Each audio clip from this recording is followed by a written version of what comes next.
Okay, on the search for the illustrious perfect TS820S for my good mate over there near the coast, I've come across the probably not so perfect. Look, it's a good radio, don't get me wrong, it's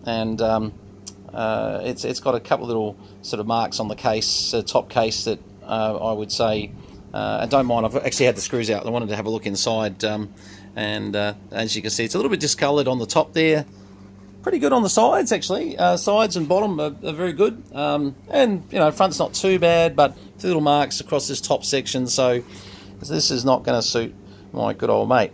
But it is still a very good working, well, we're going to find out, aren't we? Hopefully it's a very good working TS820S. So two factors when we're looking at radios, and sometimes we use that word mint a little bit too easily as amateurs, and this is not a mint radio, so let's be very fair from the start. But what this is a TS820S that's getting its 100 watts. So I just gave that a bit of a test before, and I was able to see that. And what I might do is I might just, for a second, talk to my missus who got flowers. Okay, I'll be back in a second. Okay, so that was okay, because I just got told off because I didn't give her those flowers. You know what, I'm a big flower giver. Right up until I moved to Tangambalanga, when florist is not quite so easy. Anyway, I'm going to have to do some catching up on that. All right, so let's have a look at the transmit. Okay, 1, 2. All right, so 80 odd watts there. I know for a fact, I think we had over 100 watts. No, that's in FSK. It's not going to do that. Can I get? I could probably tune a little bit more than that. 92 watts there. I might just give that. I might just want to see if I can pick that last 8 watts. Hang on. Okay, just giving it a quick fiddle. 98.8 watts or something. that's all right. Oh goodness. Okay, so yeah, we've been able to just pick that up. It's on some bands it's getting over 100 watts. On 7.1 it's just about a watt under 100 watts. So I've got to be honest about that. 1, 2, 1, 2.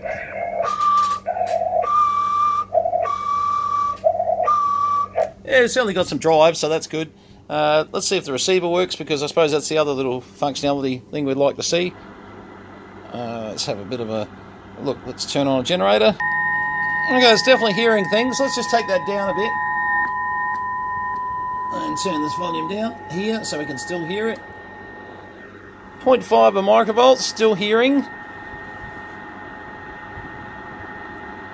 Don't know if we'll get much under 0.5. I'm just going to try and take that down a bit further. 0.5 of microvolt there, and I'm just going to manually adjust that down a bit. Can still just hear it at 0.1, but under 0.1, no way. Just losing it about, oh yeah, I can just 0.125, sorry, 0.124 there, which is minus 125 dBm. But of course, once I bring it up to 0.5 of microvolt, absolutely hearing it beautifully. So it's a 820. I nearly called it a 520 then. Let's turn that little bit of noise off. Okay, so it's operating pretty much to spec of what you'd expect an old 820 to do. I mean, look, that's the thing about some of these radios. They are getting a little older. They're certainly... actually, I'm surprised at the display. I would never sell an 820 without saying to someone that that display can sort of sometimes flicker around a bit. I've never had an 820 before. The 530s sort of did the same... sorry, not the 5... yes, the 530s did the same sort of thing. So did the 830s, get it right. But the 820s were more prevalent, where you would see a flicker, where that last digit used to flicker around a bit. So, you know, do be aware that, you know, if you do buy one of these, it's funny, it doesn't alter the VFO when it does it. I've seen them do it, and actually sat there listening to it, watching it flicker 100 hertz, back and forth, maybe 200 hertz sometimes. You know, so you might see 8910, 890, 890, you know, sort of scrolling. But when you actually test it, you put a mic and have a bit of a listen. No, they don't seem to move. So it's definitely more, I've always thought, it's probably a cap in the displays that's starting to get a bit old, I'm sure. This one seems to be okay, but, you know, like I said, you'd never guarantee anything this old. unfortunately.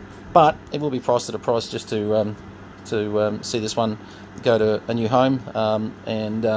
We're only keeping one of everything now, so get ready for this. We're starting to finally clean up, which is good. But, you know, like I was saying, actually, I'll just pull the covers on this, hang on. So what we look for, generally, these two caps here can give some trouble from time to time. We're looking to see if they're going to explode. They're looking very good. Generally, we're looking for crap inside, you know, sort of, you know, how hard a life has it had. With some, you'll notice inside, they're almost rusting inside. What you're seeing on that heatsink there, that's just a bit of crud that comes through this bit here. But overall, this is actually not a bad 820 internally. I've seen a hell of a lot worse. I've seen them where even the back chassis of them have like a white sort of rusty look. You know, it's really weird. They do. So it's good to be able to just get my head inside this one. And I had the cover off just earlier because I really didn't want to. If it had been a complete mess inside, I didn't want to sell it. We'll just use it for spares. But no, it turned out pretty good. And as you can see, this is the internal of the cover.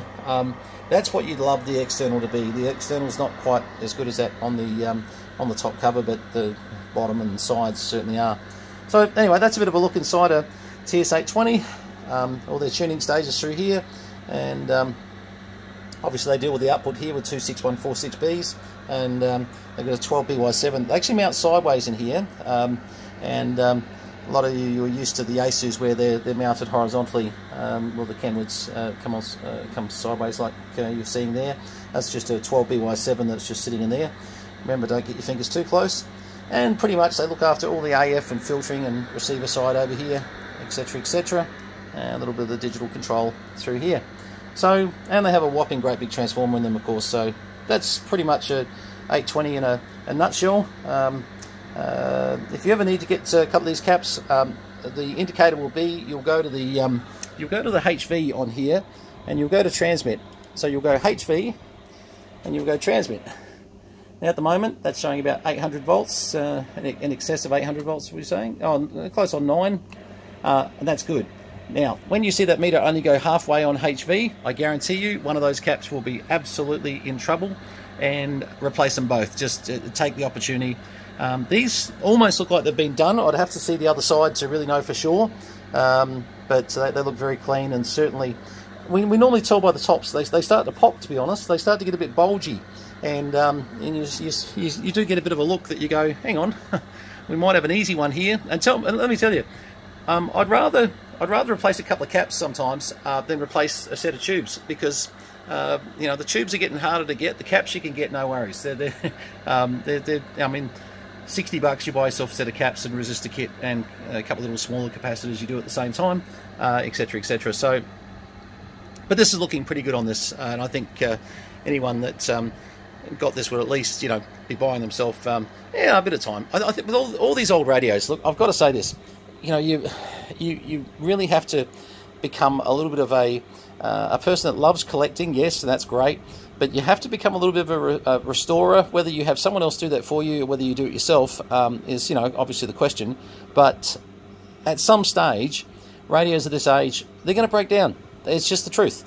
I mean, you know, it's like my good mate Bob VK7RX always says to me, I don't know why you bother with all these old things, because they're going to break down. He's right. He's 100% right. It's a real pain in the backside sometimes with, you know, keeping these things alive. But you know, obviously the joy of using older stuff and having a bit of fun is great too.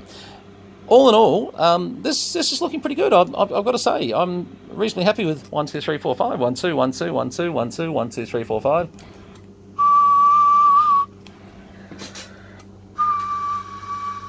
Yeah, I'm pretty happy with that.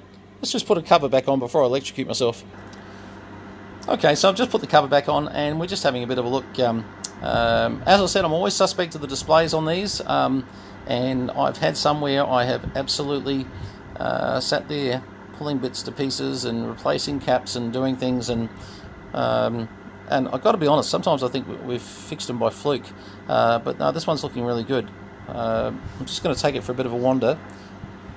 Yeah, it's fairly stable. That's good. Great. Okay. No, that's all right. I just I am always a bit suspect of the the VFOs on these.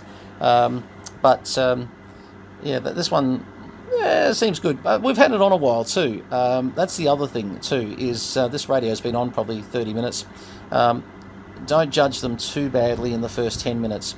Things are warming up, and sometimes you'll get a bit of a flicker in your display, etc. So that's not the fault I'm talking about. The fault I'm talking about definitely is a lot more obvious than that. But anyway, this one's looking reasonably good. Okay, so that's the TS820. They're a great old radio, the 820S, and this one's not going to sell for a lot of money, to be very honest with you. It would be good for somebody that's looking for something mid-range. That look, I would have the covers powder coated myself. We've done this before, and it normally costs us about $40 to get a set of covers redone, and they get them back to the most perfect colour. And that would be my suggestion on this one to really make it look good. But if you were looking for a budget radio that can get you across from 160 through to 10 meters, and 100 watts power, and pretty much hears just about anything, then yeah, look, they're a great radio. And obviously you can go crazy putting the 820 speaker and the 820 VFO and the transverters, and there's a lot of little options and bits and pieces that you can build a lineup out of it. So anyway, all right, look, we'll get this up on the net at some stage. I never know what we're going to sell these things for, so I'll put something on it when I get a chance. But certainly this one is going to be leaving us, and someone can have a play. All right, 73s.